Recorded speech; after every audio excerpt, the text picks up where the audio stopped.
Aladdin, are you freaking kidding me? We just talked about this. Can no one check him?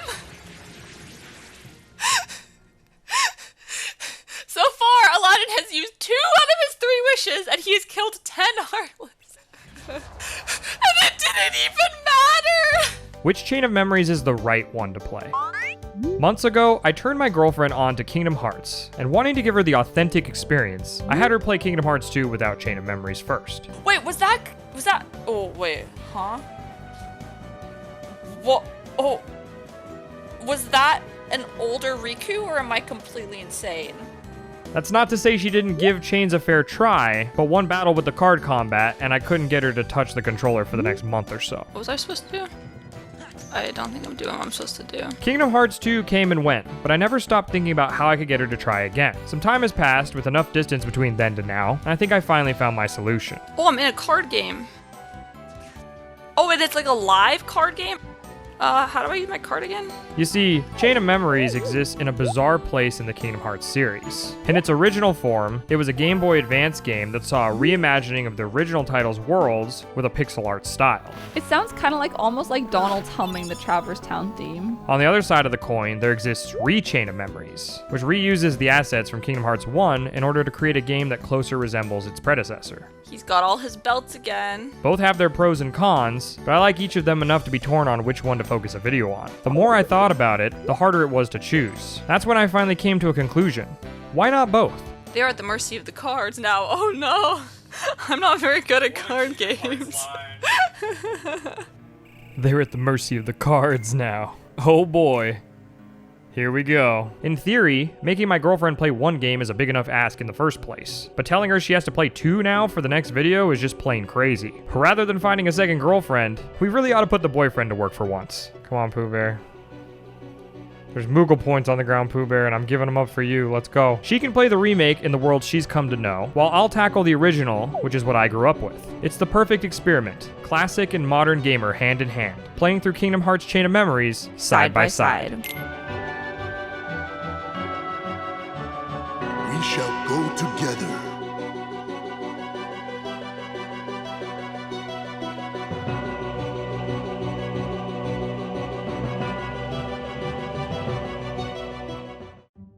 Let me start by explaining how we're going to do this. My girlfriend will be blazing a trail through Recom with me backseating. I'll be playing catch up with the original, and the roles will switch with her co-piloting for me. We're doing it this way because left to my own devices, I'd likely blow through the entire game in a couple of sittings, while my girlfriend fumbles her way around figuring out the card combat. So, am I gonna be going to like different like Disney worlds within Castle Oblivion, and all my friends like Ariel will be confused and like this? Okay, this actually I'm excited about that. Speaking of card combat, that's the main gimmick to Chain of Memories. Since Sora made the mistake of walking into Castle Oblivion without any protection in place, he paid for it with his memories of how to fight the Heartless. Oh, I'm in my own memories now. Oh, damn. Okay. Maybe she can tell you a little more about that. Maybe if Sora had used a VPN, he could have kept his memories safe and encrypted. Admittedly, my boyfriend has been using VPNs for years. Well, I'm guilty of not having a clue what that's all about, at least until recently. I got the chance to try one out thanks to ExpressVPN. Using a VPN keeps you secured and safe whenever you use an unsecured or public Wi-Fi connection, like when visiting a coffee shop, library, or Castle Oblivion. It's a great way to help protect your privacy and digital footprint in order to keep you safe online, which is why my boyfriend has been trying to convince me to try one for years. My cyber safety is all well and good, but the major selling point for me was how it allowed me to access more streaming content. When it's my turn to pick what we do for date nights, I'm always the one suggesting watching a show or movie. With ExpressVPN, I've been able to work around those pesky region block shows on our favorite streaming services. While he's busy building my card deck in Recom, I can take it easy and rewatch my favorite comfort shows for the millionth time in a row, like Friends, but from the UK, regardless of where in the world I am, Realm of Darkness included. Find out how you can get 3 months free by scanning this QR code on screen, or by going to expressvpn.com/bmg by clicking the link in the description box down below. That way, you can take a trip down memory lane in Castle Oblivion with a little extra peace of mind. And now back to more card combat. When I first pitched this game to her and told her it was a card game, she automatically assumed it was going to be something turn-based. Boy, was she surprised when she got into her first encounter and realized what she signed up for. This go around, I convinced her to give it another shot with the premise that I would do all the deck building for her. Simply put, I told her if she left me in charge, then all she needed to do was mash the triangle button until she won her battles. Riku was just like, you gotta be kidding me. I'll get into much deeper detail about how that's possible later on, but just understand that thanks to our collaborative efforts, she did eventually start to actually have fun with the system in the playthrough. Next time I'm playing cards with some friends, we're gonna be like, strength of my heart brought back all my cards, and they're gonna be like, what are you on? Right up front, we'll address the elephant in the room. This game is weird. Barring the aforementioned card system, this game is situated in a really strange place in the story. Nope, it's not a Heartless, it's an Organization 13. I've come from the future. On the one hand, Sora loses all memory of what takes place here by the time we make it to Kingdom Hearts 2. But on the other, a lot of important plot-related things still happen that will have implications in many of the games further along in the series' lifespan. Add to all of this that the game was originally played on a Nintendo Game Boy rather than a Sony system, and the result is a bunch of extremely confused 10-year-olds booting up Kingdom Hearts 2 for the first time. In this place, to find is to lose, and to lose is to find. Okay, I'm really confused. Classic Kingdom Hearts. In terms of actual plot, it's a little bit frustrating how things are handled here. I merely sampled your memories. He sampled my and memories. from them, I made this. A card? You visit almost every single world from the first game, and yet next to nothing happens in any of them. Sora. He knows my name. He sampled To my memories, lose duh. and claim anew, or to claim anew, only to lose. This guy can be dead by the end of this game. Most of the story-relevant moments take place in the white rooms in between each world, so I guess that's why so many people recommend watching a cutscene movie over actually playing the game. This guy! Oh my god, this is gonna be like a trip down memory lane. Yeah, no kidding. It's the name of the game. Oh, I get it. The Disney worlds feel much hollower in this than any of the other games in the series, and once the novelty of seeing them again wore off, my girlfriend started complaining about what a slog they all were. So I'm confused. Do I go this way or do... I think I came out of this door. That was this. I climbed the ladder to get to the save, and then there's this door. Where do you think I go? Put simply and clean, the Disney worlds are just here as filler and become more of a chore along your trek through Castle Oblivion. At least that was the case for Recon. Did Aladdin really just use an entire wish on that one circle of little, like, basic-ass Heartless? Are you kidding me? He couldn't have been like, get rid of all the Heartless in the city! Or in this whole fucking, like, you know, universe! The GBA version suffers much less from this because in many ways it is a fresh experience. It's so cool Wow, because that they is took. very purple. It's very purple. Holy shit, the world is purple. Seeing the worlds in pixel art for the first time and fighting the Heartless in their new 2D forms is fun because of how different it is from the first game. Can't put into words how excited the two of us got seeing the basic shadow enemies doing their signatures sinking into the ground with their clunky little GBA sprites. Yeah, look, do you see these? Oh my god, he's wiggling! He was under the ground. Just like in the game, I love that. I love that too. So funny. Heartless behavior in 2D remains mostly loyal to how they acted in the previous title. In this new format, that creates this really fun space where you have an idea how to handle an enemy, but need to decide the best way to do it with the new tools given to you. Oh, don't do this shit. I'm trying to get behind the damn thing.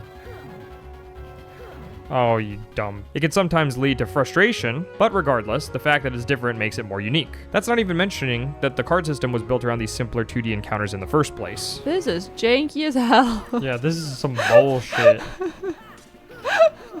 It's weird because this is trying to imitate the first game. Yeah. And then the remake is trying to imitate this game. And it really And it's just all shouldn't. fucked up. They spent too much time wondering if they could that they didn't stop and think if they should. They should. This is so annoying. Oh no. One thing that stood out to the two of us right away when playing the original the first night was how much tighter everything felt. The rooms are a lot smaller to navigate, and fighting the Heartless wasn't the eye roll it was in the other version. We're flying through Agrabah, Terran. Like, we're literally about to be done with Agrabah in like 5 seconds here. There are plenty of reasons for this, but I think the flat plane that battles take place in is a huge component. There's not a bunch of chasing things down on the GBA's smaller arenas, and it helps make the experience more fluid. Kid! Get up on the Hydra. Holy shit, Herc is way taller than Goofy. What the hell? When it comes to the Disney worlds, you tackle them in 2 sets. When given a new set, you're given the freedom to complete them in whichever order you'd like, unless you're me. Let's go to Halloween Town first. For simplicity's sake, I followed the order my girlfriend went in to make things easier for comparison's sakes. They look so good. Oh, I love it. She's so cute. Every character's just cute.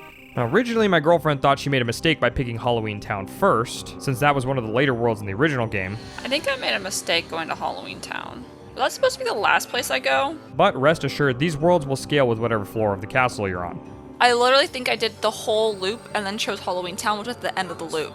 Exactly, that looks fun, and I'm like, no, I always know.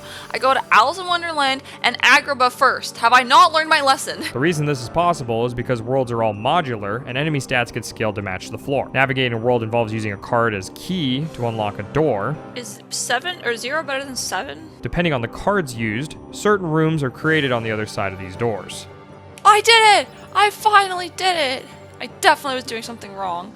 Moment's reprieve! I beat it, so I got a moment of reprieve. Oh. Special key cards act as the objectives in these worlds, and generally you'll have to open 3 of these in order to face the boss of the world. The key to the door is a key on a card. So do we swipe it, or do we... I'm not going to ask questions. I'm just gonna roll with it. So, with the basics out of the way, I think we ought to get back to the interesting stuff. After clearing Traverse Town, we met series favorite Axel for the first time. Wink, wink, nudge, nudge. Axel! Hello. Along with coining his famous catchphrase, kind of. Got it memorized. Ah! He hints that there's more going on in this castle than we might realize. Would you like me to give you a hint? Yes, please. Kingdom Hearts being cryptic as usual, but for now we're left to our own devices as we relive the watered-down versions of our adventures from the first game. Oh geez, I hope the evil royal vizier doesn't show up and kidnap... Ah, shit. When holding these 2 games up next to each other, I came to the conclusion that Recom is almost faithful to a fault. Early on, my girlfriend noticed the sheer cliff faces in each of the rooms while navigating the worlds. Aside from asking me if she could fall off of them, she asked me why they were there in the first place. This feels like Sora's little brother being like, I want to go on an adventure too. It's not something I would have even considered playing on my own, but I realized that due to the isometric view that the GBA worlds had, they never had those 4th walls to begin with. The worlds are made up of these facade set pieces, and it's only become a talking point now thanks to our ability to turn the camera around here in Recon. And because you can't rotate the camera, I don't lose my point of like orientation. So I'm not like, did I go through this door or is this a brand new door? In a way, the devotion to the source material is admirable, but this is one of many examples where the remake holds itself back in some places. See, look, Taryn, every single world has this long-ass ladder you climb. That is hilarious. Because you're technically going up a floor in the castle, right? Exactly, and it's way more obvious in this one. It makes way more sense in the Game Boy. In the other one, I'm just kind of like, why am I climbing a ladder now? Story-wise, we get drip-fed exposition in between each of these Disney worlds, and we also get what should have been my girlfriend's first glimpse of Naminé. She already knows who this character is, sort of, but her role in this story should answer a lot of her questions from Kingdom Hearts 2. Do I know that girl? You don't, but you will. As we'll come to find out, Naminé is the one capable of manipulating Sora's memories, and is responsible for our party losing said memories the further into Castle Oblivion they climb. Is she drawing herself in with the little trio gang? Besides Kairi and Riku, there was one other girl I was friends with. She's changing his memories. With a couple of worlds under our belts in both playthroughs, I think I've put it off long enough. It's time to sink our teeth into the card combat. I can see where the min-maxing can come in, and that sounds like that would be very fun for you. I don't think it would be too far-fetched to say this game boasts easily the steepest learning curve in all of Kingdom Hearts. Once you get a handle on things, it can be a pretty easy system to break. Somehow this is harder than the card combat. But nothing about the first game prepares you for the absolute onslaught of menus, numbers, and information you get hit with within the first hour of playing Chains. How hard can it be to figure out these cards? The deck you build can really change everything, and it's part of why so many people love or hate this game. A bad deck can make the game so much harder than it needs to be, while a good one can trivialize things to truly comedic levels. Oh my god, that was so satisfying. Love this game. My girlfriend is very fortunate to be running a spam triangle button to win deck, thanks to boyfriend interference, but let's break down why that strategy is even possible. Oh my god. Oh my god. For starters, every action outside of jumping and rolling in this game is performed with a card. The Keyblades act as swings, and there are also cards for spells, items, and summons. Donald and Goofy are also limited to cards that will randomly spawn during encounters. And yes, Donald is just as useful as he always has been. Yup. Donald, what are you doing? It just healed it. Oh, Donald. Oh, Donald. Even if you've never touched this game before, you've probably noticed the numbers in the bottom corner of all these cards. The card value determines whether you or an enemy's card will succeed. The bigger number always breaks a smaller one, except for 0. Donald, be good.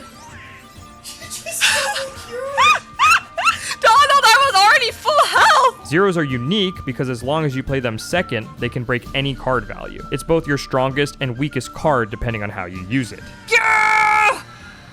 Whew. That was tricky because I kept almost running out of cards. You might be starting to see why so many people run into problems with this game. No one likes when they try to swing but keep getting interrupted over and over again. A deck is bad when it gets in the way of your fighting. And if you're mashing through cards trying to get to your good ones, chances are you've built things wrong. You are so scary good at this. I just see those menus and I just start to sweat. Meanwhile, you see them and all you see is opportunities. That's already a lot to take in, but we're still far from done. For now, I'll just clarify the same way I did for my girlfriend, which was that bigger numbers don't actually mean the cards deal more damage. All cards are equal in that regard. It's simply whether or not the enemy card can break you, or vice versa. Careful, he has 2 8s up there, Cloud. Careful, Oh, Cloud. it didn't matter. It didn't matter. The game is easy. In most cases, there's no real downside to filling a deck with a ton of 9s, 8s, and 7s, but depending on how much CP those cards cost to equip, that won't always be possible. There's also still some value to smaller cards thanks to slates, which I'll get into next. Okay, we have 9 9s, which that will be very good for the battles to come. Rather than just using a card, you can stock it at the top of the screen. A stock of 3 cards can be used at once in a burst, and with certain specific cards, these stocks can perform a slate. Okay, so the slates are the 3 cards, and then the slights are the move. Why is that so confusing?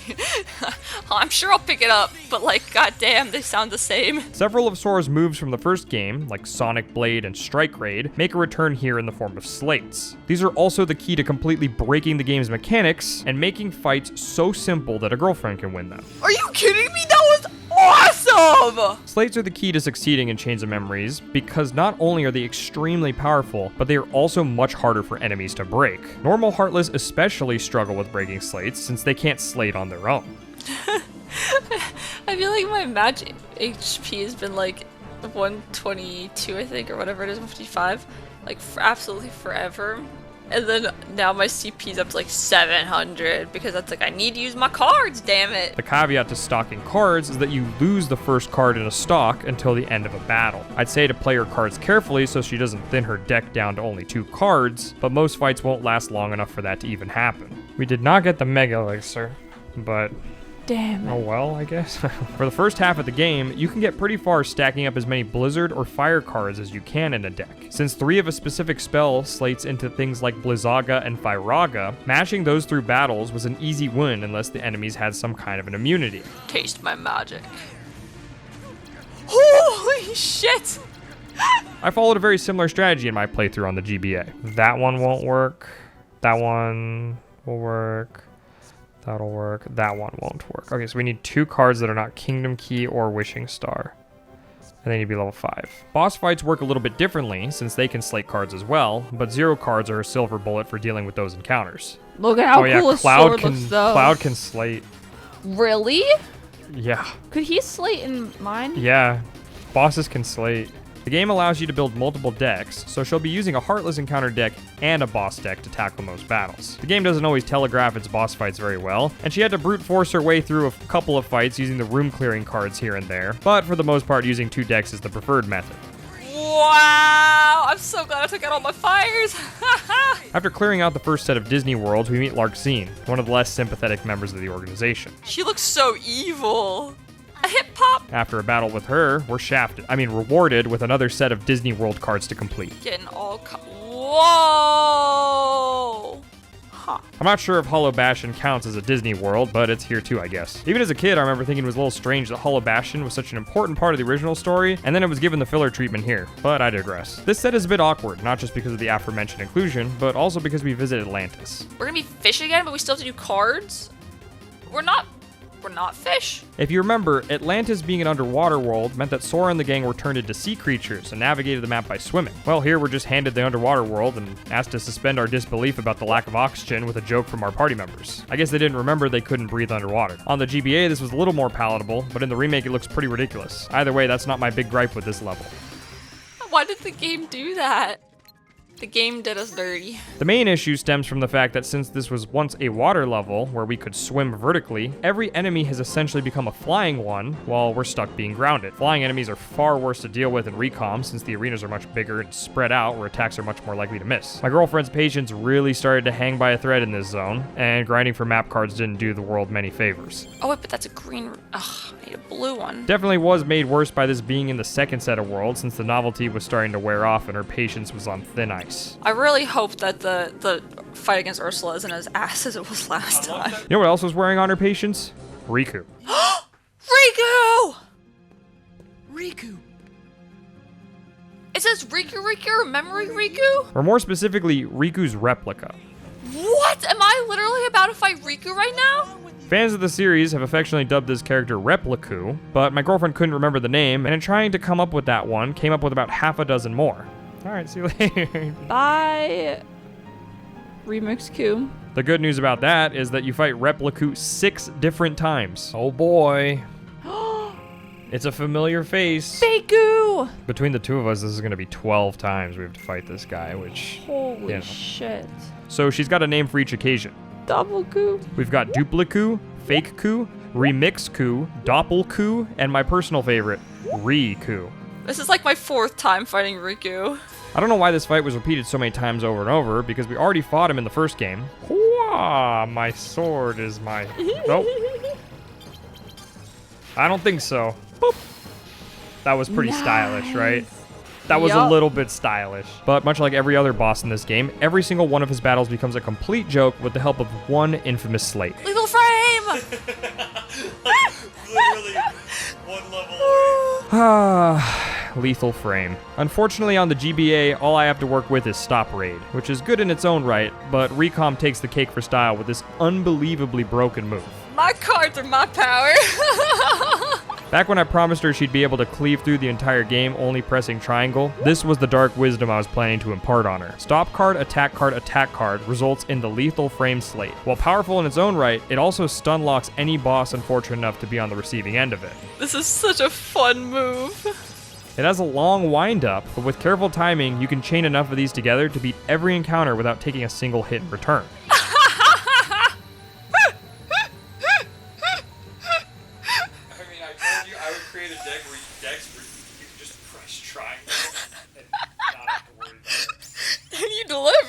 And with girlfriend timing, she's got plenty of room for error, and all her woes about battling from this point on are basically over. For pretty much the rest of Sora's campaign, she'll be spamming this move on most major encounters to great effect. You have to be like smart though to figure it out and maximize it. There is time. It is. Yeah. He's up in the air. On the other side of the equation, I've got to approach things with a little more strategy than her, although we've been cracked in the GBA for a while now since I'm doing more than just stalking cards every battle. Damn, go Cloud. Finish him, Cloud. Oh, who needs lethal frame when you've got Cloud, Taryn?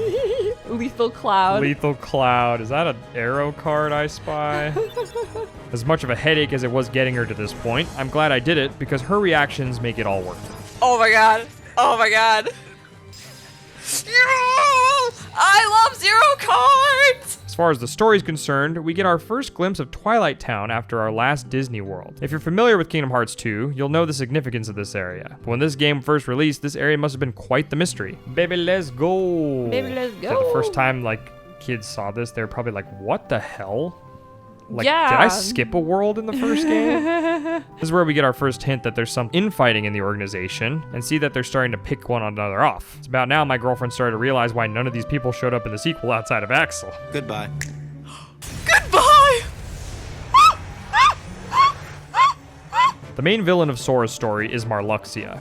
Yeah, that's right, I said it. Whoa! Back on the GBA, these cutscenes weren't voice acted, and it's not exactly the most intuitive thing for a kid to try and sound out, so you'll have to excuse me for not pronouncing it Marluxia. If it burns you up that bad, you can take solace knowing my girlfriend has learned to say it the incorrect way thanks to Recon. That would be an unfortunate denouement. Oh, we're going French now. Anyways, he's the main bad guy of the castle, and after clearing out Destiny Islands and some other odds and ends with Dupliku and Namne, the two of us had to fight through the final floor of Castle Oblivion, have our last battle with Marluxia. Did you see him like stalking over there? So dramatic. So dramatic. The fight with him goes more or less the same for my girlfriend thanks to Lethal Frame, and although some of them missed because he tends to jump around a lot, she was packing in elixirs to restock all of her cards in a pinch. My experience was much the same, although I was using other slates in place of Lethal Frame, but where our paths finally diverged was after his second phase. Oh my god! Get out of here, Marluxia. For the GBA, this is the end of my story. The fight's done. Yay, good work, Cloud. Yeah! Good work, Cloud. Recom added an additional final phase to the fight with a lot more style and pizzazz than what the Game Boy would have been able to pull off. It actually is kind of difficult because oh wait, no, he just T-poses and lets her spam Lethal Frame. Never mind. Get him, get him, get him, get him. Yeah! Yeah! Oh my god! So that's Chain of Memories. Or at least half of it. Yeah, you heard that right. Somehow, there was an entire other game hiding back there behind the first playthrough.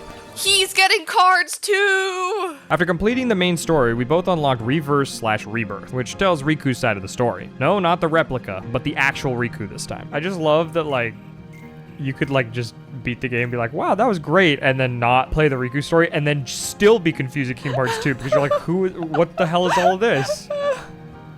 This is one of those things I see people either love or hate about these games once again. On the one hand, it's really cool to actually be playing as Riku, but on the other, there's a lot I wasn't a fan of. It's kind of like fun if you're trying to, like if you understand the card mechanics Yeah. and you want to treat each encounter like a puzzle basically, because it's like, okay, here are some cards, try to Yeah. beat this boss with them, right? Totally. In that sense, it's cool. But, like, for me, I think it's way more fun to be like, you know, this is my strategy to overcome, like, whatever obstacle, you know? Yeah. The main problem for me was not being able to customize his deck. If it wasn't clear from our 2 tandem playthroughs, the deck building is one of my favorite parts of these games, and I really relish being able to tailor my experience. That's like the most min-max deck possible. It literally has 725 out of 725 slots. Like, I completely squeezed every single value out of my cards. Riku has a set deck and card order for each world, which for a player like my girlfriend was actually a sigh of relief, because the less she had to worry about the cards, frankly, the better. The game literally restricts the deck to a 5. And then these guys are dueling with a 7. Why? In exchange for losing the ability to customize, Riku has some other tricks like dark mode and in the remake duels. Nice. I'll level with you all and say that while I personally prefer the original version of Sora's story, I actually think I like Riku's campaign in Recon more. My girlfriend definitely got dealt the better hand in the Riku half of the game. He's getting a much straighter answer than poor Sora over there. The fact we played this campaign before writing the above sections about the Disney worlds might be why we're so harsh to them earlier. In a lot of ways, Riku plays like the Kanto to Sora's Johto. If things were even a little stale as Sora, Riku's only gonna rub salt in the wound. He revisits all the same worlds we just did with Sora, but they're about a third of the size with even less flavor, despite being in a slightly different order. There's not even any cutscenes before major boss fights, so it sometimes just feels like Riku's barreling down a hallway from boss fight to boss fight. Yeah, it's busy work. There's just a bunch of bullshit. Well, we're not even doing... Stuff. There's no lore in the worlds. That's why I like the worlds. Now I'm just going to the worlds to, you know, just... Here's a boss fight, right? Well, it's not even that. It's wander around lost, unlock a bunch of doors, the cards I may or may not have, fight a boss that Riku did not go to, and then just go get my lore in the next white world. Like, I don't get it. The lack of overpowered slates and the ability to heal meant my girlfriend finally had to sit down and actually learn to use this card system. Now, I fully expected this to be the breaking point for her, and that she'd want to let me wrap things up in the GBA version, but in a strange twist of fate, it actually was the other way around. She ended up having a lot of fun with Riku, especially the dueling system, and as the nights went on, we opted to skip my play sessions in favor of more of hers in Recon. Oh, the data. So now he's gonna go fuck with Sora by having fake Riku. Is it Faku? No, what's it? What does everyone call him? Repliku. Why do I keep thinking fake-ku? Dueling in particular was what she excelled at, and the fact this feature was absent from my version of the game had me burning with jealousy, I'm not gonna lie. Yeah! Yup. Essentially, when an enemy plays a card, if Riku plays a card of the same number, you enter a duel with them. This gives you a time limit where you have to break a certain number of cards in order to win the duel and land a powerful punish on the opponent. That was badass. Since Riku can instantly reshuffle his deck, my girlfriend got in the habit of hovering her 9 cards and waiting to break the enemy's card with it. In the event they played a 9 as well, she'd enter a duel, and from there, she could pretty consistently loop them into duel after duel after duel, because during the animation, she could see the card at the top of the enemy's deck and prepare one of her own to spark yet another duel. This strategy worked so well because so long as she massed X fast enough, Riku can win most duels by spamming cards. Yeah! Yeah! As someone who just crushed the entire game mashing one button over and over again, she was pretty well equipped for this style of gameplay. Finish it with a duel! Yeah!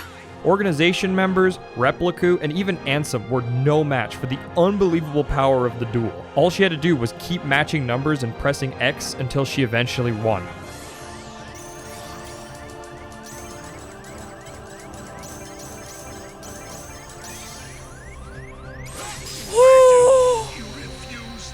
What a way to end it.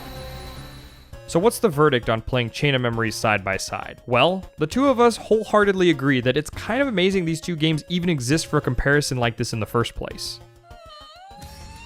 Walk away, you know, hear me say, please, oh baby, don't go. In the case of Recom, they essentially made a game that they probably should have made in the first place, but by stitching together the first and second game assets on the bones of the mechanics from the GBA cartridge. Simple and clean is the way that you're making me feel tonight. This Frankenstein's monster of a game is jank. No one's gonna pretend it's not. But when you look at why it's the way that it is, it's honestly fascinating. Pod. It's the pod. Overall, I felt like the trip through Chain of Memories for the two of us didn't come up with any conclusive answer to my question from the beginning. I felt like the GBA title was the more compact experience with much less bloat and tighter gameplay. And that was there.